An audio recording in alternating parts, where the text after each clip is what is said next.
Power. Power is one of those things that's everywhere. It permeates every aspect of our life, and we don't even fully understand why. And a lot of the times, we're not even conscious of it. We just are used to behaving in a certain way in response to stimulus. We see power being played out in our relationships all of the time. We see it in our business relationships, work, home, with our partners, even with strangers that are walking down the street. I'm experiencing power right now because this camera that's looking at me right in the face is sometimes a little terrorizing, and it can actually cause me then to react and respond. So yes, I have restarted this video, I don't even know how many times. But I want to talk about how power has influenced me in the past and how it influences all of us in our present lives. For me, under the influence of threat, which is a power, I would sometimes do things, especially back when I was a strong, anxious, preoccupied attachment style person with some overtones of avoidance. And so when I felt threatened, I would go small. When I go small, I start to hide. I'm fearing, right? Fight and flight. And so guess what I do?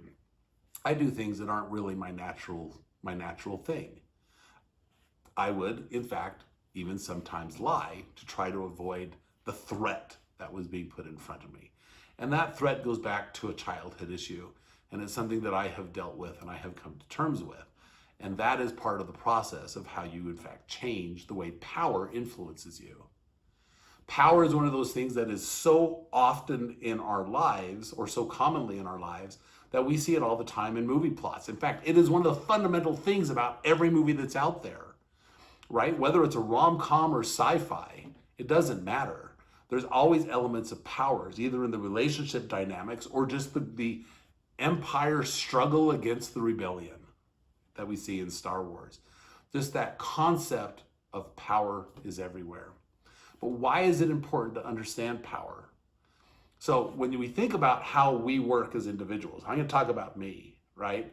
So me just about 4 or 5 months ago was an individual that could be highly influenced by the threat of a relationship ending. That threat would make me do things that I'm not really proud of, from people pleasing, from coming back maybe too often, to allowing these people to have control over me. But it's really me, right? I'm the one that's reacting to the power. So as I worked through some things and eventually made some changes just a few months ago, I took back my fears, and that influenced the way that power dynamics work with me. Now let's talk about power dynamics in a relationship. Just like in Star Wars, George Lucas says that the force needs to be in balance, right? You have to have a balance of power. You see that in Clancy movies and in other types of movies. In fact, it's all over the place where people are trying to create safety by bringing power into balance. When it's out of balance, you have problems, right? When we're out of balance with power in a relationship, we start having situations where one person is being maybe too dominant and the other person starts becoming too submissive. These people lose their voice. These people may lose interest, care, or even become unhealthy in the way that they're shifting that power. So we want to have that yin-yang concept about being in balance with power. But it's hard, right? Because just like with me, I've got decades of experiences in my life where the power, when power is presented to me, it goes through that bias lens about how I'm going to be working with things, right? I have to be very conscious these days that when I start feeling that clench in me, I need to remember, we're not going to go down the anxious road anymore. We're going to go down the secure road. So I'm still in that process right now, literally, of training myself to be more secure and to be more open. Own my past. Is it perfect? No. But which of us, have a perfect past?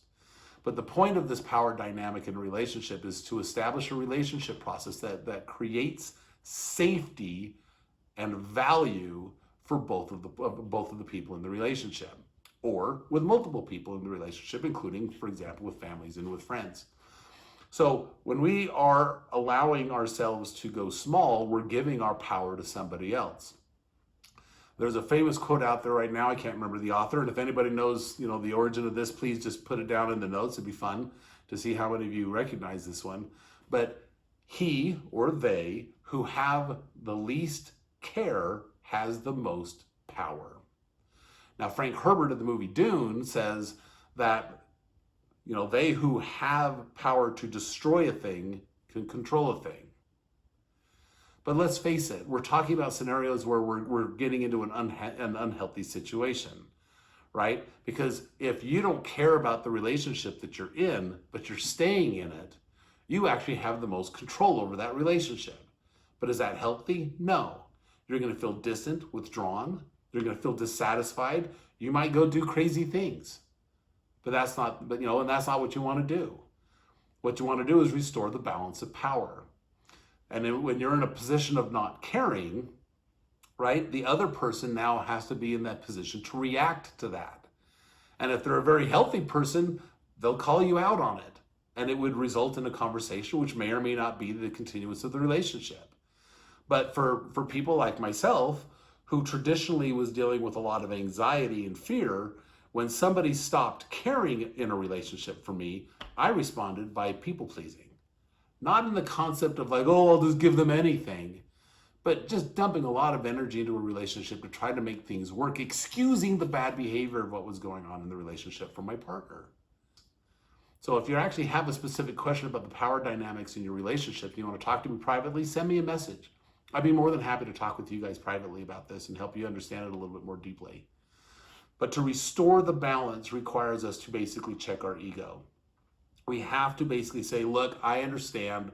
I'm the one that's actually now not caring, or I'm the one that's being overbearing, or I'm the one that's people pleasing, right? So making that shift more towards the secure side of things requires us to take what we are doing and have ownership and accountability of it and communicate about it. Anxious people, like I used to be, like I am still a little bit, have a tendency to hide that information. We don't want to stir the pot. Then again, people that are dominating in a relationship and have no real respect for the individuals, they're on the other side. They're willing to smash somebody else's safety just to make themselves feel safe. So the power dynamic in a relationship is very, very important. Now let's bring this back into how this actually looks. We actually signal what we think about and respond to in power all of the time. Maybe we are talking about how wounded we are by buying that really expensive car.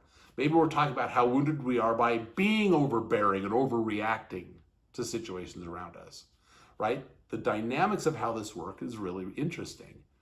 If we are safe and secure, we don't stir the pot, right?